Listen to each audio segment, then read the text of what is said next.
اللہ کے واسطے چپ رہنا سیکھو، صبر کرنا سیکھو، غصے کو پینا سیکھو، تو آپ کی زندگی چھوٹے سے گھر میں بھی جنت بن جائے گی۔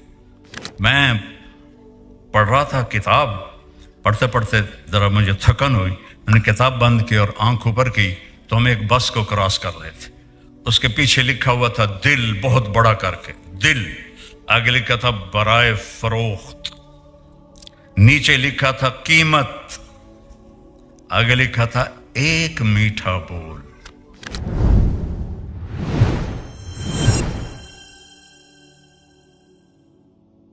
صرف اخلاق اچھے کرو، بول اچھا کرو، آپ کی زندگی جنت بن جائے گی۔ اللہ کی قسم، پیسوں سے نہیں ہوتا، رویوں سے ہوتا ہے، رویوں سے۔ میٹھے بول میں جادو ہے۔ ہماری بسیں ہیں، ان کے پیچھے الٹے سیدھے جملے ہوتے ہیں، ہارن دے کر پاس کریں۔ جب تھوڑی پرانی ہوتی ہے تو پیچھے لکھا ہوتا ہے یا پاس کر یا برداشت کر۔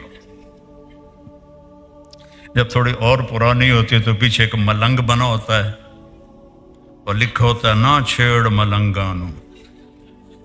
یہ تو فضولیات ہو گئی۔ یہ میں نے علم حاصل کیا ہے سڑکوں سے، کہ میری زندگی سڑکوں پہ بہت گزری۔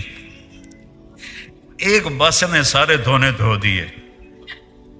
میں پڑھ رہا تھا کتاب، پڑھتے پڑھتے ذرا مجھے تھکن ہوئی، میں نے کتاب بند کی اور آنکھ اوپر کی تو ہم ایک بس کو کراس کر رہے تھے۔ اس کے پیچھے لکھا ہوا تھا دل، بہت بڑا کر کے دل، آگے لکھا تھا برائے فروخت، نیچے لکھا تھا قیمت، آگے لکھا تھا ایک میٹھا بول۔ ایک میٹھا بول، میٹھا بول بولنا سیکھو، چپ رہنا سیکھو۔ ہماری ایک دھوبن تھی، میں ہر جگہ سناتا ہوں، ماسی شریفہ، ایڈی موٹی، چھوٹے قدی، 4 یا 9 سب نو نچا کے رکھ دیا۔ ایک دن آ گئی میری بہن کول، بی بی اے میری 9 بڑیاں لڑ دیاں، میں نے کوئی تویز دی ساری میری نوکر بن جاون۔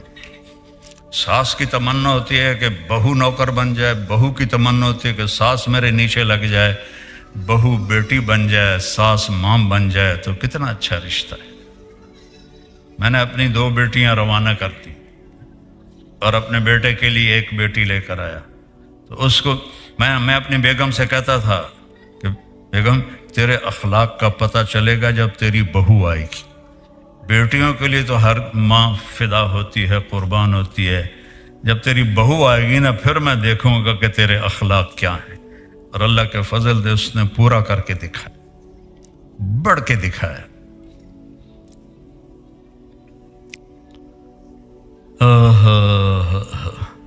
میری بہن نے ایک کاغذ لیا، اس پر ایسے ایسے کر کے ایسے رول کیا، ایسے کیا، پھر یوں کیا، پھر یوں کیا، پھر یوں کیا، پھر یوں کیا۔ اس کو یہ تو بڑا ہے چھوٹا بنا کے، ماسی شریفہ تیری جس لیے 9 نال لڑائی ہوئے، اے تویز تو ایتھے رکھنا ہے تے چک مار کے بہ جانا، ڈگن نہیں دینا، اس کو گرنے نہیں دینا، نہیں تو تیری خیر نہیں۔ اب اس نے کیا کیا، ماسی شریفہ کو چپ کرایا۔ 1 ہفتے کے بعد آ گئی، بی بی وہ میریاں تو لڑائیاں ہی مک گئی ہیں، تو کی تویز دیتا ہے؟ کیوں مک گئی ہیں؟ کہ ماسی شریفہ چپ ہو گئی، لڑائی مک گئی۔ چپ رہنا سیکھو میری بیٹیوں۔ ہمارا سسرالی معاشرہ کوئی اتنا اچھا نہیں ہے، کوئی قابل تعریف معاشرہ نہیں ہے ہمارا۔ ہندوستان سے آئے ہوں، پاکستان سے آئے ہوں، سسرالی معاشرہ بہت دکھ دیتا ہے۔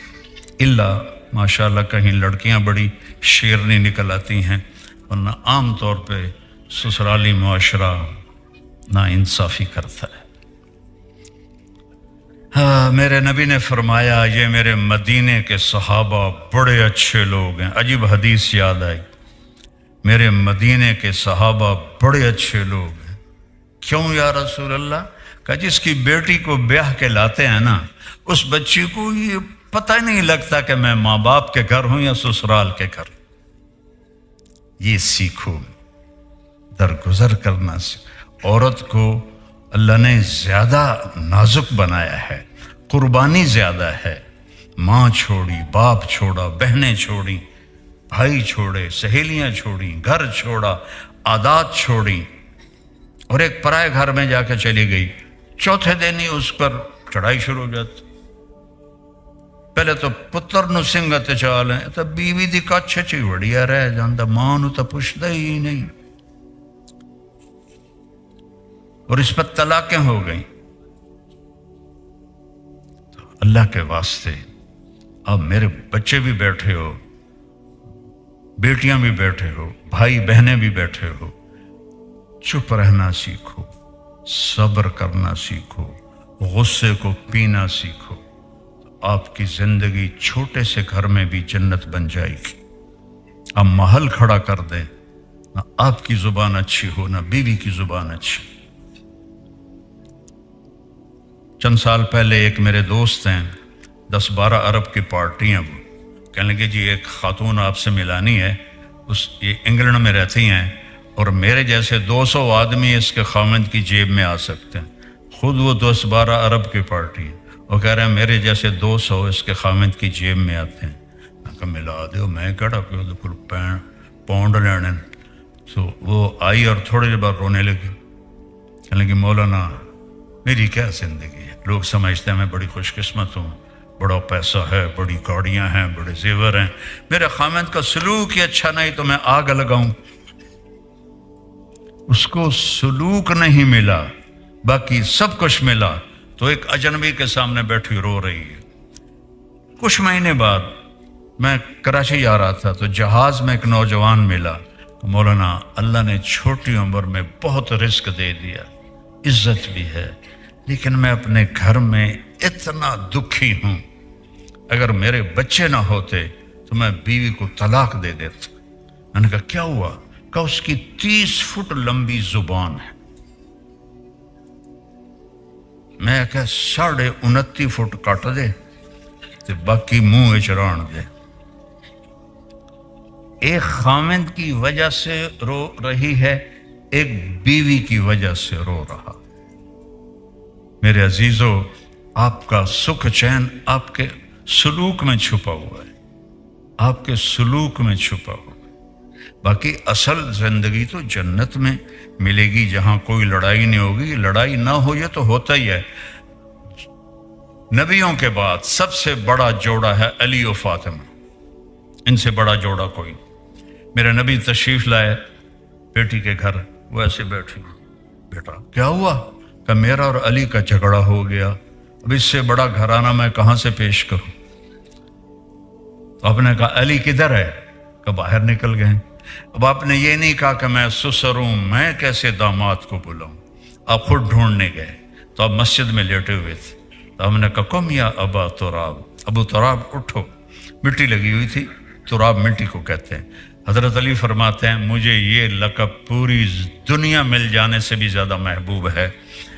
اور آپ ان کو لائے، گھر آئے، کوئی بات نہیں فاطمہ سے پوچھی نہ علی سے پوچھی۔ یہ جو صلح کرانے جاتے ہیں نا، یہ ہو لڑا کے آ جاتے ہیں، ہاں بھائی تو کی آکھیا؟ میں تو کچھ نہیں آکھیا، یہ نہیں آکھیا، ہاں بھائی تو کی آکھیا؟ میں تو کچھ نہیں آکھیا، اس آکھیا ہے۔ او ماشاءاللہ ڈھیر اگلا کے آ جا۔ میرے نبی نے کیا کیا؟ سنو غور سے، آپ ایسے لیٹ گئے، میں لیٹ کے کیویں بھی کھاتا ہوں، آپ ایسے لیٹ گئے اور ادھر علی کو لٹایا، ادھر فاطمہ کو۔ علی کا ہاتھ اٹھا کے اپنے سینے پہ رکھا، فاطمہ کا ہاتھ اٹھا کے علی کے ہاتھ پہ رکھا، اور اپنا ہاتھ فاطمہ کے ہاتھ پہ رکھا۔ اب یہ علی کا ہاتھ، یہ فاطمہ کا ہاتھ، یہ میرے نبی کا ہاتھ، اور آپ نے فرمایا دونوں سے کہو ہماری صلح ہو گئی۔ کچھ نہیں پوچھا، کہو ہماری صلح ہو گئی۔ کہا جی ہماری صلح ہو گئی۔ دونوں خوش ہو گئے اور آپ باہر نکلے، وہ رنگ چمک رہا۔ صحابہ نے پوچھا یا رسول اللہ بڑے خوش نظر آ رہے ہیں۔ فرمایا علی و فاطمہ کی صلح کرا کے آ رہا۔ تو یہاں تو یہ کھٹ پٹ چلتی رہے گی، اس کو مٹانا ہے، اس کو بڑھانا نہیں ہے۔